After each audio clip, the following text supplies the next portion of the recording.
Bonjour et bienvenue sur Old World Plus, votre petit rendez-vous détente, échange et focus sur Warhammer The Old World. Vous avez un peu de mal à faire vos listes d'armées. Vous avez aussi un petit peu de soucis quand il faut calculer les résultats de combat ou tout simplement même gérer votre magie. Eh bien cet épisode, il est là pour vous aujourd'hui. On va parler des aides de jeu créées par la communauté.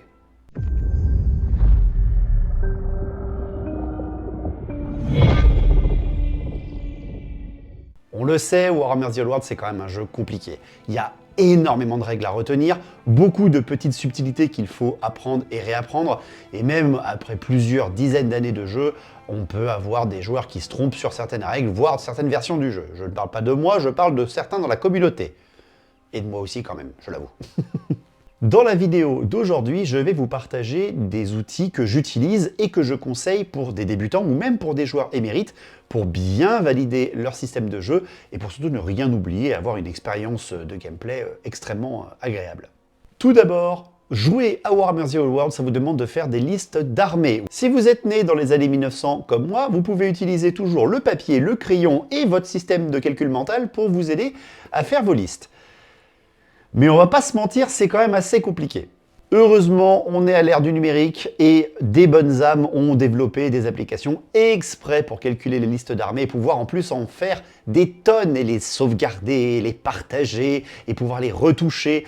Le petit plaisir quand même qu'on a sur ce jeu. Pour la création donc de vos listes d'armées, en suivant les restrictions du jeu pour vous aider avec des calculs déjà préétablis sur chaque unité, chaque objet, etc., il en existe deux. Vous avez New Recruit et vous avez Old World Builder. De mon côté, je n'utilise quasiment jamais, voire jamais, New Recruit. Pourquoi? Parce que je n'aime pas la DA, tout simplement. C'est simplement mon propre point de vue. Il est très efficace, hein, bien évidemment, mais c'est juste que, voilà, physiquement, visuellement, je suis pas très fan. De mon côté, je préfère utiliser Old World Builder parce que j'aime mieux la DA qui a été faite. Il est Dutch Qualitat, c'est un programmeur allemand qui l'a fait. Et surtout, j'aime le principe qu'il soit traduit en français dans sa grande majorité. Bien sûr, si vous allez dans les règles spéciales, ça sera toujours de l'anglais. Mais vraiment, il y a un travail excellent qui est réalisé sur Old World Builder, ainsi que sur New Recruit, je le précise bien. C'est juste que moi, je préfère la DA de Old World Builder. Comme je vous l'ai dit, grâce à cet outil, vous pourrez créer vos listes d'armées, les enregistrer, les partager, les imprimer dans toutes les catégories du jeu qui existent. La grande mêlée, l'invasion, la guerre ouverte, etc., etc. Les builders, que ce soit New Recruit ou Old World, sont bien sûr mis à jour et suivent les errata du jeu. Ça va pas être un truc qui va vous induire en erreur, ou du moins du mieux qu'on peut. Si vous cherchez un petit peu à l'intérieur, vous trouverez, comme je vous l'ai dit, les règles spéciales, les restrictions de gameplay, vous avez même des évolutions de personnages qui peuvent être prises en compte, vous avez les détails complets, statistique par statistique, règle spéciale par règle spéciale, dans les deux builders, ce qui fait une encyclopédie totale du jeu disponible sur votre téléphone ou sur votre PC. Je vous mets en lien, bien sûr, le builder Old World et New Recruit dans la description de la vidéo. On a fait nombreuses listes d'armées sur Twitch avec Old World Builder. Je vous invite à aller voir la chaîne replay, bien évidemment, où vous avez énormément de listes d'armées à partir de 1000 points pour commencer un peu le jeu ou tester des armées qui sont disponibles d'un point de vue toujours narratif et d'un point de vue aussi débutant. Toujours, c'est toujours plus sympa. Grâce au builder, on gagne quand même un temps fou et on a cet avantage énorme de pouvoir vraiment mobiliser et changer les petits détails au mieux qu'on peut, selon la partie qu'on va faire, dans la narration qu'on cherche, dans l'aventure qu'on veut vivre. Franchement, c'est un outil qui est génial et qui peut vous faire perdre plusieurs soirées à voir qu'est-ce que vous avez besoin dans votre armée et surtout qu'est-ce que vous voulez rajouter dans les projets futurs. Tout ça, c'est un grand atout quand on est nul en calcul mental comme moi. Et justement, en parlant de calcul mental, quoi qu'il arrive, à un moment ou un autre dans le jeu, vous allez gagner ou perdre un combat. C'est le but du jeu, le corps à corps est omniprésent dans Old World. Et tout ceci se calcule grâce aux résultats de combat. Ça, c'est une épreuve pour beaucoup de joueurs parce qu'il faut prendre en compte énormément de paramètres, il ne faut pas en oublier parce que ça peut être vraiment déterminant en termes de jeu. Et c'est pour ça que certains qui ont du mal à se projeter là-dessus, ou même qui ont voulu faciliter la vie des joueurs, ont créé des choses pour vous aider. Je remercie bien sûr énormément Trauma, membre de la communauté, et puis quelqu'un que j'apprécie énormément, qui a réalisé après quelques nuits blanches cet outil, une application totale pour vous aider à calculer les résultats de combat pour vos factions et même vous accompagner dans tout le processus. Sur cette application, toujours disponible PC et téléphone, vous avez les bonus de rang, votre ordre serré ou non, le bonus d'infanterie, les bannières, les objets, tout ceci, les carnages, tout est comptabilisé pour vous accompagner, mais surtout ne rien oublier, surtout si vous débutez le jeu. Lorsque vous avez terminé un combat, remplissez les cases selon la situation que vous avez accomplie. Imaginons, j'ai un bonus d'ordre serré, j'ai plusieurs rangs, j'ai une bannière, j'ai une grande bannière, j'ai fait 5 pertes à l'adversaire, et en plus, j'ai fait un défi qui a infligé 2 points de carnage. De l'autre côté, mon adversaire a réussi à me faire 3 pertes, mais malheureusement n'a plus de bonus de rang, dispose de la position dominante sur une colline, et en plus dispose d'une bannière. Comme vous le voyez, j'ai quand même gagné le combat. Et c'est là que justement, cette application est géniale. En indiquant le commandement de votre unité, vous allez pouvoir savoir quel résultat est nécessaire et surtout, grâce au rappel de trauma en bas de page, vous savez qu'est-ce qui vous attend. Est-ce que vous allez céder du terrain? Est-ce que vous allez replier en bon ordre? Ou simplement, est-ce que vous avez gagné le combat ou pas?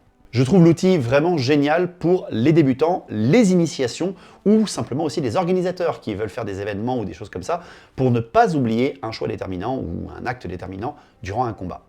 Bien sûr, cet outil n'est absolument pas indispensable, vous pouvez vous en passer si vous vous sentez capable de gérer tout seul. Petit tips, si jamais vous sentez que l'application est un peu trop complexe pour vous, ou même vous n'avez pas de réseau, ça peut arriver aussi, eh bien je vous conseille d'utiliser la bonne vieille réserve de dés. Chaque dé utilisé, posé à côté du régiment, eh bien, sera vos résultats.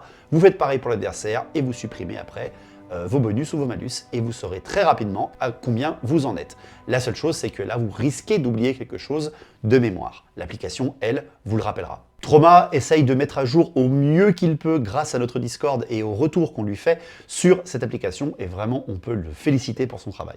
Mais c'est pas tout. Parce que Trauma, il est fan du jeu. Trauma, il passe des nuits blanches sur ses applications. Et Trauma, il s'arrête pas simplement au résultat de combat. Il a pensé aussi aux assistants de magie. On le sait, la magie aussi, surtout pour les débutants, là encore une fois, ça peut être un peu compliqué.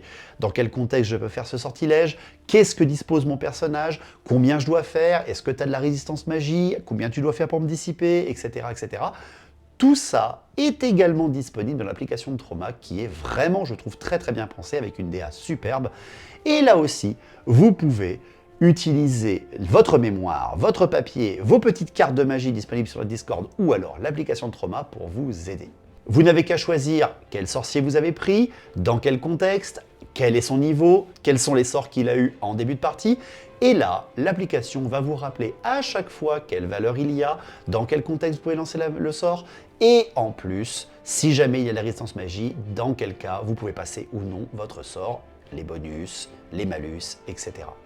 Voilà, cette vidéo était quand même pour vous montrer ces 4 outils, vous en parlez, même si vous les connaissiez déjà, les 2 outils de Builder, l'application de Trauma pour ce qui est du calcul des résultats et l'application de Trauma pour ce qui est de l'assistant de magie.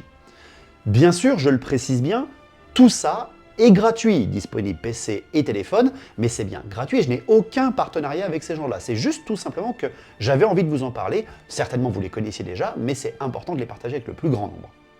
De plus, sur notre Discord, vous disposez bien sûr d'un lien avec énormément d'autres aides disponibles. Des livres d'armée, des tutos peinture, des tutos modélisme. Énormément de choses disponibles sur notre Drive, simplement à cliquer dans notre Discord quand vous arrivez dessus. Bien sûr, énorme big up à la communauté qui fait tout ce travail de traduction, de réalisation que Games Workshop fait ou ne fait pas derrière. On sait que Games Workshop traduit les arcanes journaux et certaines de ses règles en français. C'est un énorme avantage qu'on a dans notre langue. Mais la communauté comble énormément les blancs avec un travail de passionnés. Le Warfo qui travaille avec tous ses membres sont énormes, hein. C'est un travail de fou furieux et c'est un plaisir de les partager avec tout le monde. Précision quand même importante, c'est du travail de passionné. Il est possible, sur le Builder par exemple, dans la magie de Trauma ou des choses comme ça, qu'il y ait des couacs. En même temps, vous avez vu le nombre de pages de règles qu'il y a à voir, aucun professionnel ne s'est vraiment tourné là-dessus. Donc, s'il y a des couacs, c'est normal, et bien sûr, toute la communauté s'en excuse. N'hésitez surtout pas d'ailleurs à faire remonter un petit truc que vous avez vu. Ah tiens, cet objet, on peut le mettre 2 fois. Ah tiens, tu as vu, la restriction là, elle n'a pas été pensée. Oups, attention, il y a une petite erreur dans la règle. Précise bien et retransmets ça. Heureusement, les gens qui ont fait ces programmes sont très disponibles. Vous leur envoyez un petit message bienveillant, évidemment, pour prévenir si jamais vous voyez un petit couac. Et encore une fois, rien ne vaut votre propre vérification et le bon vieux papier crayon pour bien vérifier que vous n'avez rien oublié. Voilà, j'espère que cet épisode vous a plu, ça m'a fait vraiment très plaisir de partager un peu de travail de la communauté. Il y aurait tellement de sujets qu'on a plusieurs vidéos d'avance au cas où. Merci de liker, commenter, partager la vidéo, ça nous aide énormément. Vérifiez bien que vous n'êtes pas en mode restreint sur YouTube dans vos paramètres pour voir la productivité qu'on peut avoir sur cette chaîne et sur d'autres. Je vous invite aussi à booster cette vidéo si vous le pouvez sur votre application YouTube pour qu'on ait le maximum de visibilité sur cette nouvelle série. N'oubliez pas de vous abonner sur cette chaîne et moi je vous dis à bientôt, portez-vous bien et bon jeu. Ciao.